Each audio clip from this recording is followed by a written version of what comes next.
MSBP স্যারকে আমার আন্তরিক শ্রদ্ধা এবং আমার সামনে উপস্থিত শ্রদ্ধেয় দাদা দিদিদের জানাই আমার বুক ভরা ভালোবাসার সহিত অজস্র সম্মানে। মেদিনীপুরের আঞ্চলিক ভাষায় লেখা কবি সুরেন চট্টোপাধ্যায়ের একটি কবিতা আবৃত্তি করে আপনাদের শোনাচ্ছি। কবিতাটির নাম দেশটা কিন্তু আগাইছে। তার মানে মানো আর নাই মানো, দেশটা কিন্তু আগাইছে।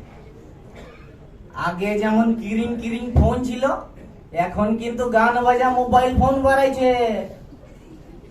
বাসে, ট্রেনে, সাইকেলে, এমনকি পিচ্ছাখানা তো মোবাইলে মোবাইলে ফুসুর ফুসুর বুঝুর বুঝুর কথা কয়। যদি তুমি বলো ওই করছি এত কথা কি কই ঢুরে দেখে নিবে, ওরা ঠিক করে দিবে। আর কি টিউশনি কখন যাব আর ভজা মাস্টার কি পড়া দিতে সেই কথাই কইল। তো মানে মানো আর নাই মানো, দেশটা কিন্তু আগায়। পরীক্ষায় ফেল করে ছেলেদের কত কষ্ট, এইটা ভেবে সরকার বলছে ফেল গেলে সব কিছু নাই, সবাই পাস।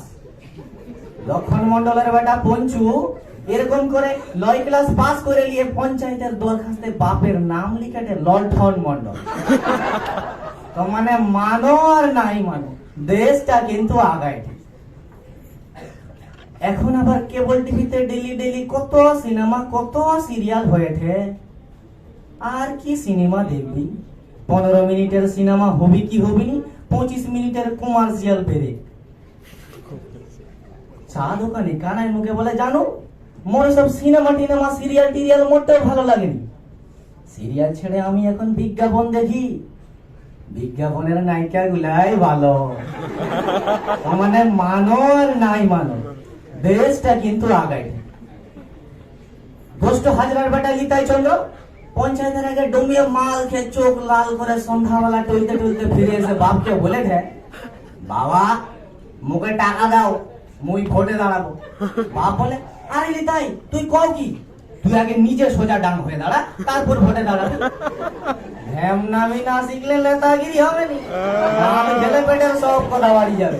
এই বছর মাল খাওয়া ছেড়ে দে, আমি কথা দিছি তোকে পরের বছর ভোটে দাঁড়াইতে টাকা দিব। তো মানে মানো আর নাই মানো, দেশটা কিন্তু আগে। ধন্যবাদ। অনেক অনেক ধন্যবাদ রাফিউলকে।